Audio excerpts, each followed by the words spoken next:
Hi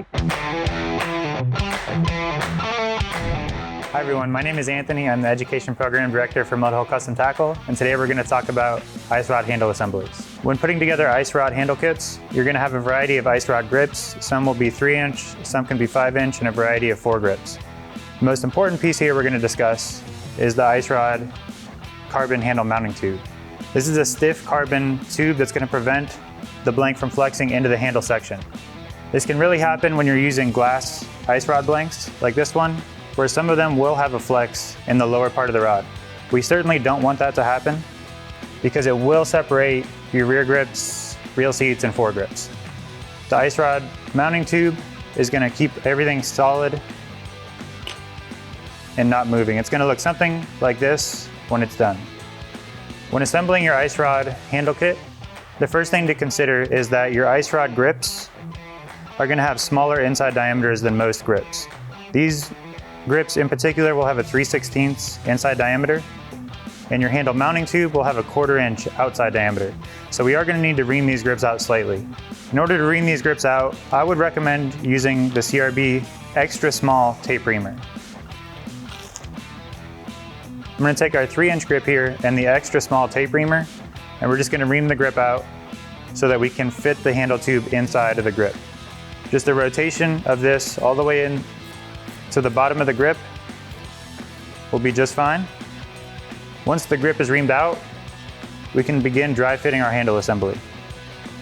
We're going to insert our handle tube into our rear grip, making sure that it goes all the way to the bottom. You want to make sure that there's not an inch or two of material in there. The next step is we're going to take our reel seat. We're going to dry fit the reel seat onto the handle tube. And the third step is dry fitting the fore grip.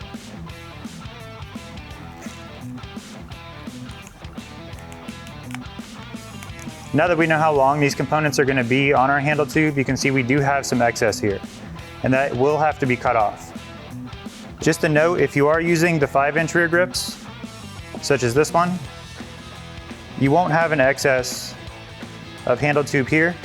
And a good method to put these on is to partially ream out the fore grip. As you can see, the fore grip is going to extend a bit beyond that tube. Partially reaming that out, just about 3/4 of the way through the grip will bridge that gap between the handle tube and your ultimate winding check that's going to finish the entire handle assembly. Now to cut this tube, there's a few different methods you can use: a Dremel, a hacksaw, a bandsaw, really anything that's a fine-tooth saw. And what we're going to do is, now that we know where these components are going to fall, I'm going to take a grease pencil or China marker and put a mark right where a cut needs to be made. At this point, we can remove our components and take care of cutting this tube. Now with this tube, we don't want any sticking out. We do want to apply a winding check right to the top of that foregrip. So what I'm actually going to do is move this line just a bit farther back, so it's going to fall slightly underneath that cork foregrip. And now that we know where we need to make our cut, we're ready to do so. But as always, make sure you have safety glasses or eye protection beforehand.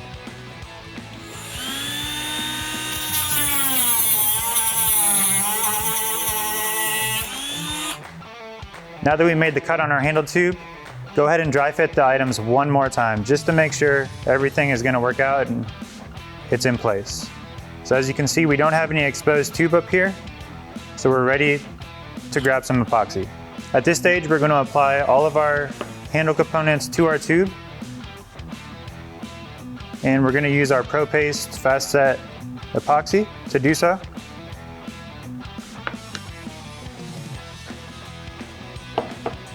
And first, we're only going to apply the rear grip to the handle tube. So a small amount of epoxy is needed.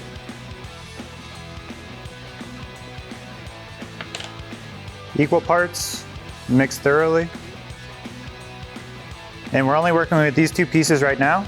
What we are going to do is measure out the length of our rear grip, apply a small amount of epoxy,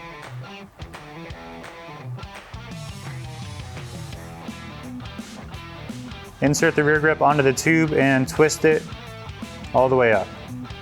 Now that our rear grip is epoxied onto our handle tube, what we want to do is grab our reel seat. Sometimes, through packaging to keep them from getting broken, you'll find a foam arbor inside of your reel seat. These are going to bridge the gap between our handle tube and our reel seat. What we want to do is apply this foam arbor right above our rear grip. So using the same paste epoxy,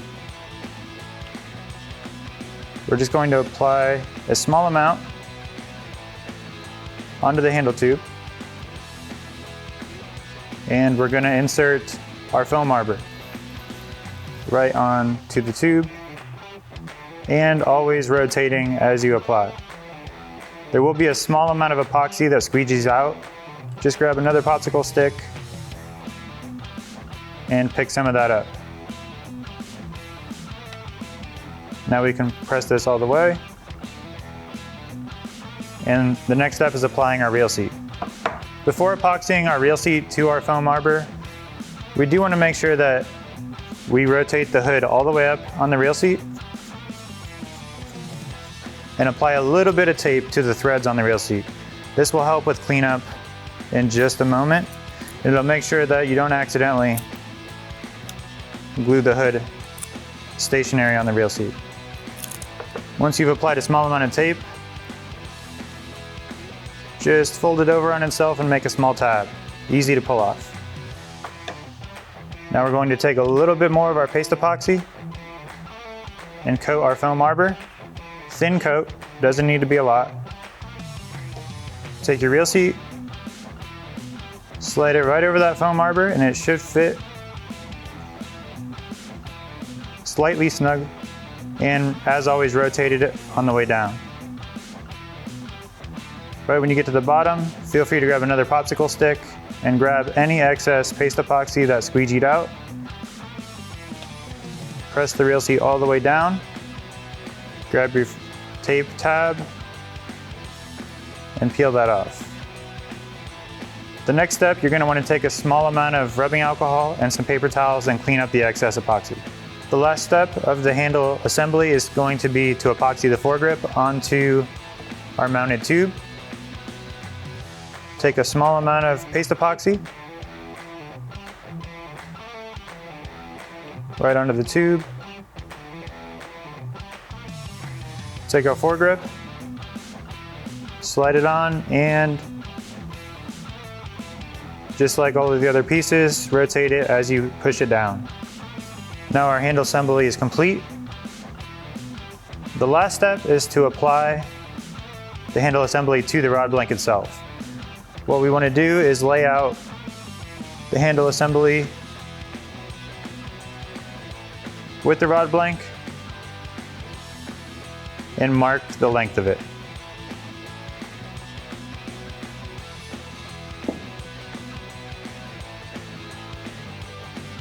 Mark where your foregrip is going to end. Now what we're going to want to do here is apply some tape arbors periodically up the length of the handle. These are going to be very small, as our handle tube and rod blank have small diameters. Go ahead and dry fit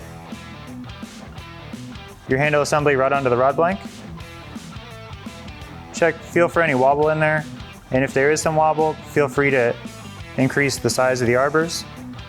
And once you're happy with it, go ahead and just apply a layer of paste epoxy